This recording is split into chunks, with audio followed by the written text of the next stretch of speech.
One of the most interesting stories of all the Old Testament is that of Balaam and his donkey. We find that in chapters 22 to 24 of the book of Numbers. It's a fascinating, incredible story of Balaam. Balaam was a prophet. He's quite an enigma, actually.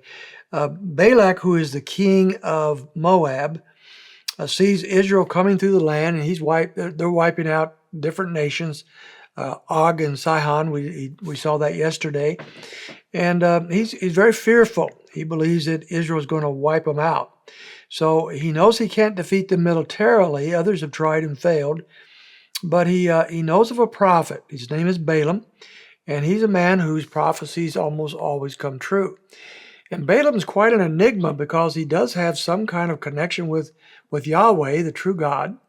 And God speaks to him and so forth.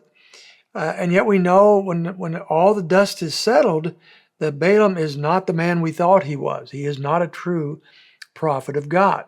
And we'll come back to ask why that matters in a moment. But in looking at the account, Balak sends, in the first several verses, a group of men, some leaders, to ask Balaam to come and curse the people of Israel.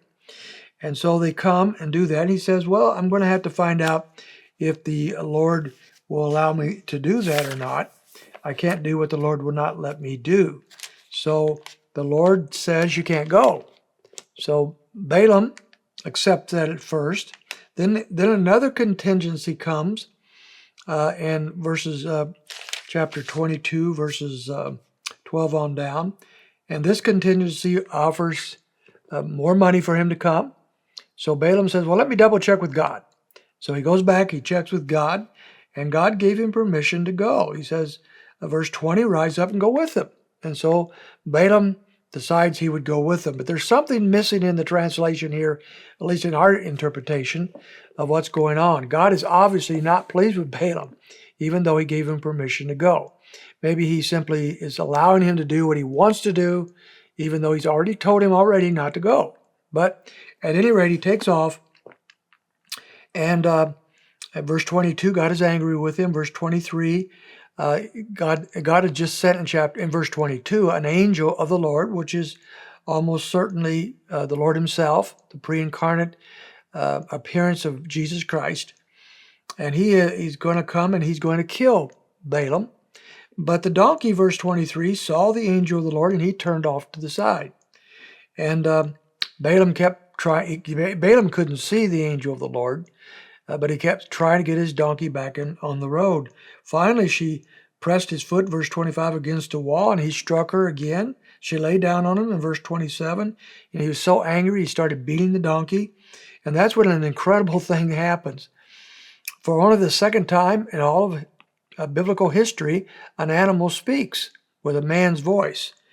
We know the other one is a serpent in the garden, and even there, that's Satan embodying this serpent, so it's somewhat different. This is just a donkey, but he's going to talk. And so the Lord, verse 28, opened the mouth of the donkey. And they have a conversation. So I'm not going to go through all that. You can read it. The donkey and Balaam go back and forth. And basically, the donkey is saying, if I hadn't turned aside, you'd be dead right now. So Balaam finally gets the point. And he admits in verse 34 that he sinned. I did not know that you were standing in the way against me. I will turn back, he says.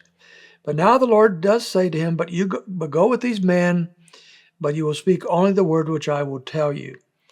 And so he allows him to go now, and he goes to be with Balak. But he can't curse Israel because the people of Israel have been blessed by God. And so every time he tries to curse Israel, or Balak tries to get him to curse Israel, he gives them a blessing. For example, 23 and verse 7, he took up this discourse and said, for Aram, Balak has brought me, Moab's king from the mountains of the east. Come curse Jacob for me and come denounce Israel. How can I curse whom God has not cursed? And how shall I denounce whom the Lord has not denounced?